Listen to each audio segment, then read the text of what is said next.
वट सावित्री व्रत विवाहित महिलाएं अपने पति की लंबी उम्र और सुख समृद्धि के लिए रखती हैं। इस दिन बरगद के पेड़ की पूजा की जाती है, जिसे स्थायित्व और दीर्घायु का प्रतीक माना जाता है। इसमें महिलाएं वट वृक्ष के चारों ओर धागा बांधती हैं और उनकी परिक्रमा करती हैं और विधिपूर्वक पूजा अर्चना करती हैं।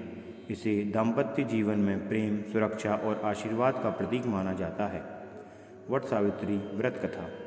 एक समय मध्य देश में अशुपति नाम का राजा राज करता था। वह अत्यंत ही दयालु एवं धार्मिक प्रवृत्ति का था, लेकिन उसके कोई संतान न थी।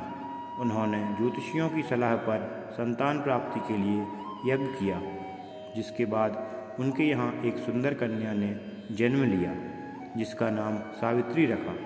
जब सावित्री बड़ी हुई तो उसने विवाह के लिए सत्यवान नाम के नवयुवक को चुना।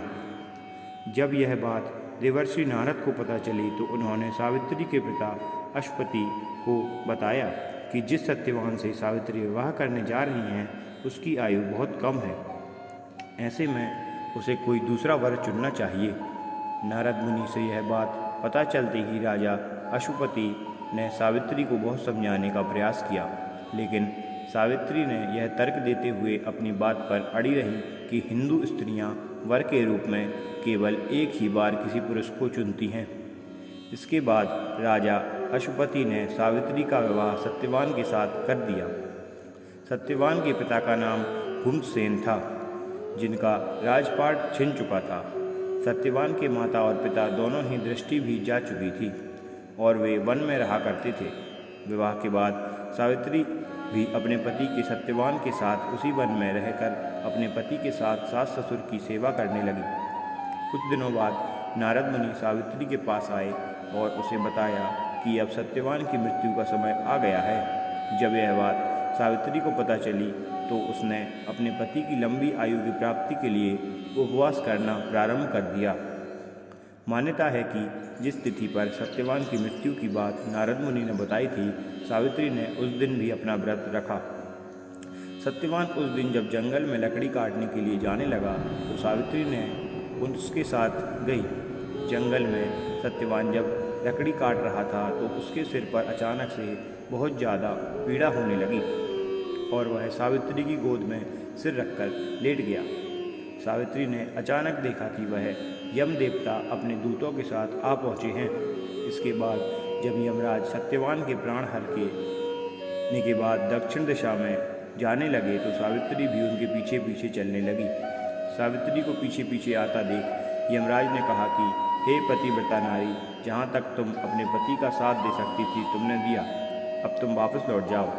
तब सावित्री ने कहा कि जहाँ मेरे पति रहेंगे मुझे भी उनके साथ वहीं रहना है। यही मेरा पति के प्रति धर्म है।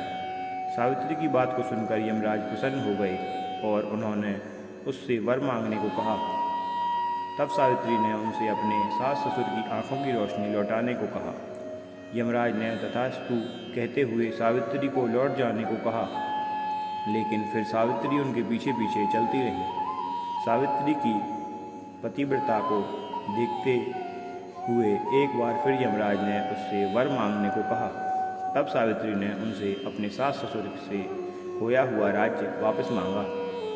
यमराज ने तथास्तु कहते हुए उनकी यह मनोकामनाएं भी पूरी कर दी, लेकिन सावित्री फिर भी यम देवता के पीछे पीछे चलती रही। सावित्री के द्वारा पतिव्रत धर्म को निभाता देख एक बार फिर यमराज ने सावित्री से वर मांगने को कहा। तब उसने बोला कि सत्यवान के 100 पुत्रों की माँ बनना चाहती हूँ। यमराज ने सावित्री के पतिव्रता को देखते हुए यह वरदान भी दिया और सत्यवान के प्राण वापस लौटा दिए। इस प्रकार सावित्री ने न सिर्फ अपने पति के प्राण बल्कि अपने सास ससुर की दृष्टि और राज्य को भी वापस दिलवा दिया। मान्यता है कि इस वट सावित्री की इस पावन कथा को कहने या सुनने से विवाहित महिलाओं को अखंड सौभाग्य का वरदान प्राप्त होता है।